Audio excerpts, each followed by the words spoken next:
Welcome to Ink and Inquiry. Today I'm going to talk about another nonfiction book. It's called Witchcraft, A History in 13 Trials by Marion Gibson.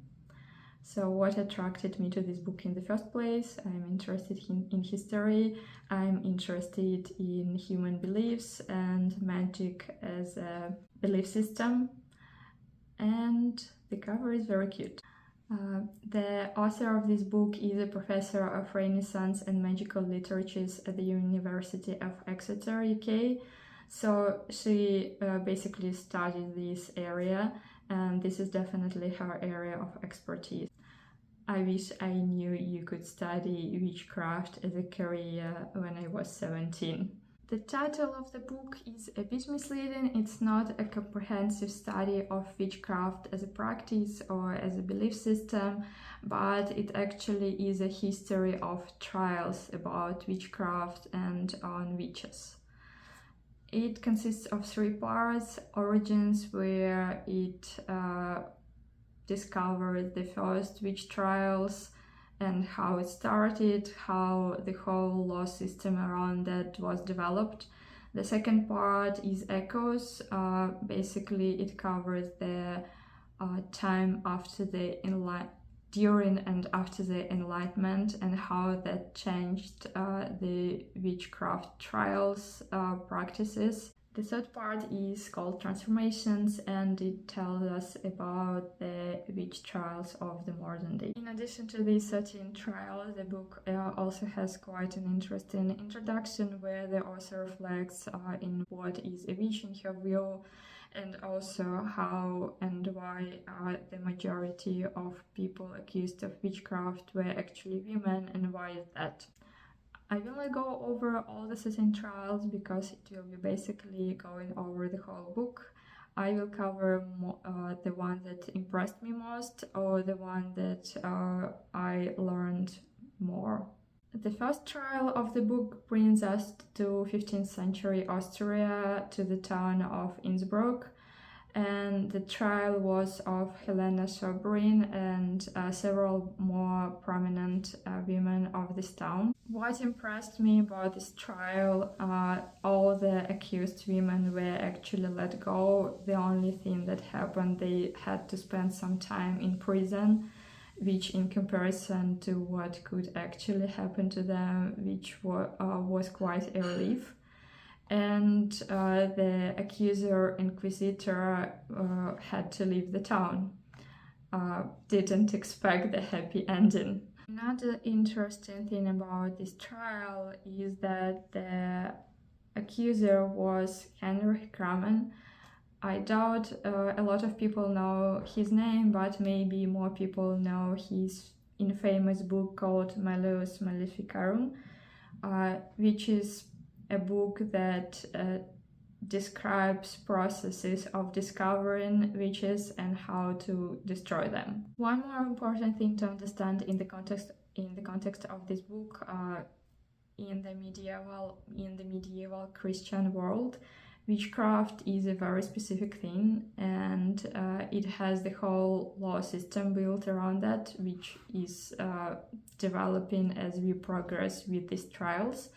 So when you're a witch in the Inquisition mind, you're working with the devil against God. One more important thing to remember, all of this from the law perspective was done by the church, and in most of the cases it's clergy who are the judges, who are the accusers, who are handling the trials, who are gathering the evidence. So we have Henry who comes to the town of Innsbruck and accuses several prominent, well-respected, rich women of the town of very weird things, like having sex with the devil. I don't know. Honestly, it does not even matter because the stuff is really weird, but it's all his fantasy. And being an inquisitor, he actually put these women in prison right away, and they're expecting their trial. And again, in the context of medieval Europe, witchcraft trial means most likely you're going to be tortured to get a confession that you're a witch. So this is how the system works. The evidence is inquisitors' words. You can be tortured to get a confession, and you guess you don't have a lot of options to do anything about it. Luckily for these women, and maybe not just luckily, but because they try to stand out for themselves, they hire a specialist in church law who is able to defend them. And also, Henrik didn't even follow the proper paperwork. He just came and said, I think these women are witches, and he didn't even bother to write it down. So because of these things, and after several considerations and a lot of political things, because in one hand you have Inquisition who came to Innsbruck on behalf of the Pope, but you also have local archbishop who doesn't want to fight with the state authorities and wants to keep a good relationship with the prominent citizens, and these women were rich. They ask Henrik to stop the trial until he provides proper evidence. So the trial is put on hold, but then Henrik is never able to provide proper paperwork, proper evidence. He didn't follow due diligence, so he leaves the town in the end. He was not happy about that, and I think it was one of the events which inspired him to write his Malleus Maleficarum book. Now let's go to the Arctic Circle, and the year is 1620. European colonists started discovering the area of what is currently north of Sweden and Norway, but indigenous Sami people had been living there, and it's their territory, and of course they look differently, they live different lifestyle, they have different beliefs. And this is where here and further in the book we see this pattern where something happens to a person in power, or at least a person who has more power, and they see a convenient target of someone who does not look like them, someone who is poor, someone who has fewer authority. So there are several examples, but in this particular case, a ship is sunk and an indigenous Sami woman is accused of that. Basically, the ship has sunk because of her magic power, and this triggers a lot of witch trials of the local population. So eventually 4.5% of Finnmark would be accused of witchcraft during 1600s and 1700s. Also keep in mind that Sami not necessarily understand the accusers well because of the differences in the language.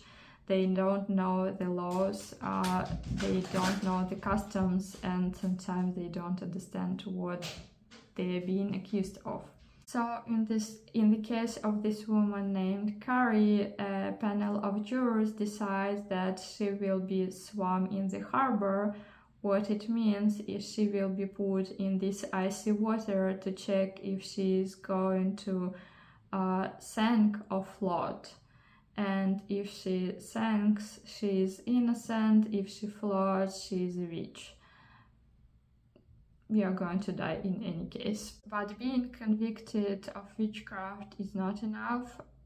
In Norway, if you are convicted, you are tortured afterwards to give the names of your accomplices, so you're enduring even more pain. Of course, you will confess to whatever you asked, and based on some details in this book, the way the accusers posed questions. Sometimes they even suggest, not sometimes, they even suggest what you need to confess to. They're basically asking, have you done this thing? They are not asking an open-ended question.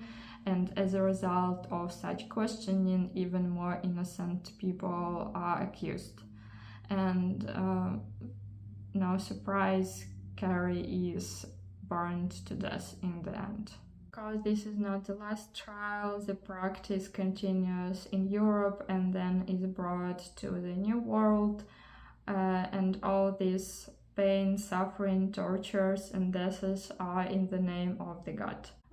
The trial of the Salem witches is also mentioned in the book, but from a slightly different perspective. This book concentrates on a trial of an enslaved woman named Tabe.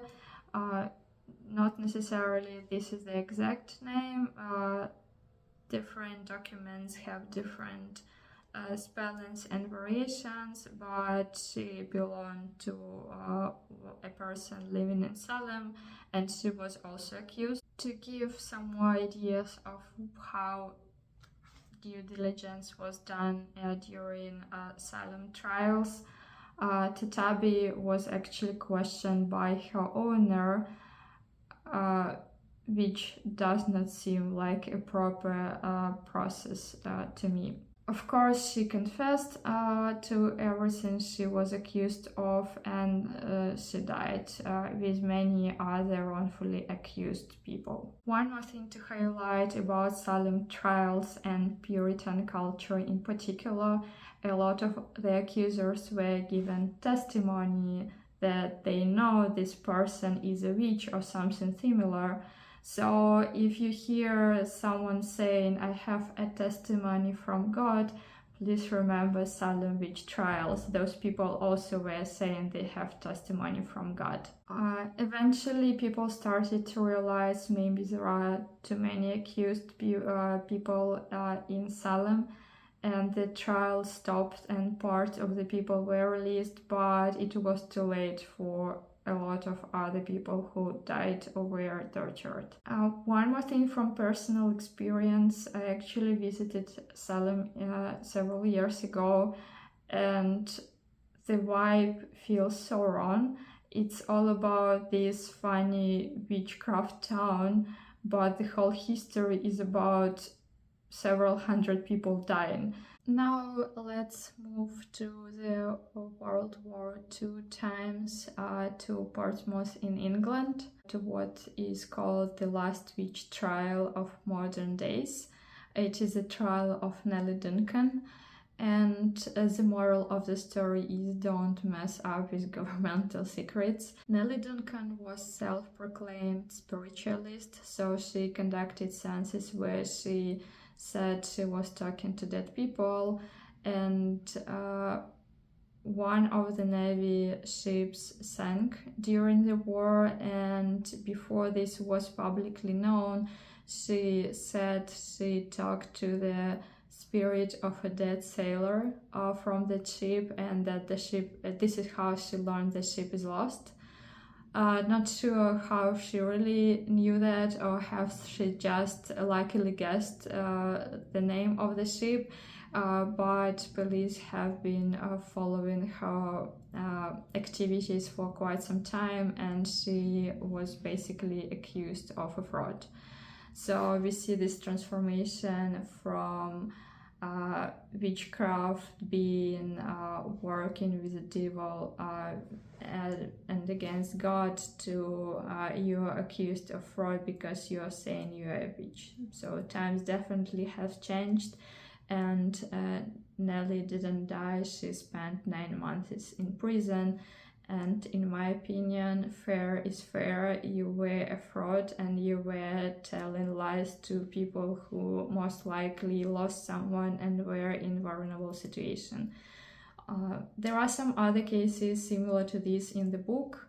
There are some cases describing how times have changed from 15th century Europe to modern days, how the trials have changed, but you can familiarize with them yourselves. One more trial I wanted to highlight brings us to Africa, to the mid-20th century. It's the trial of Shula. There is this belief in some of the African tradition that human organs can be used in magical, to do magical things. And there were several cases where dead bodies were found and people were wrongfully accused of murdering someone, to then use them bodies in the magic spells.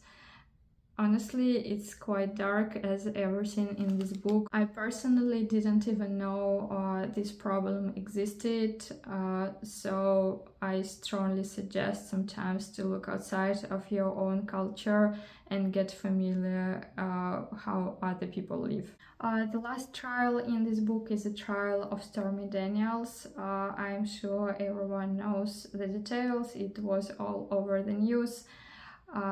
But it highlights the fact how a person who used to be in the position of power, who used to be the accuser, and used to be is not actually the right word. The same white men are still in the position of power, but now they are using this witch term in their benefit and crying witchcraft to protect themselves.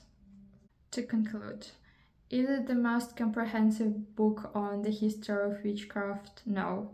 Does it give some new perspective on the witchcraft trials and how the laws worked in these processes? Yes. It's also well documented with supporting references and documents. So again, I would recommend to read it if you are interested in these topics. Thank you, see you next time.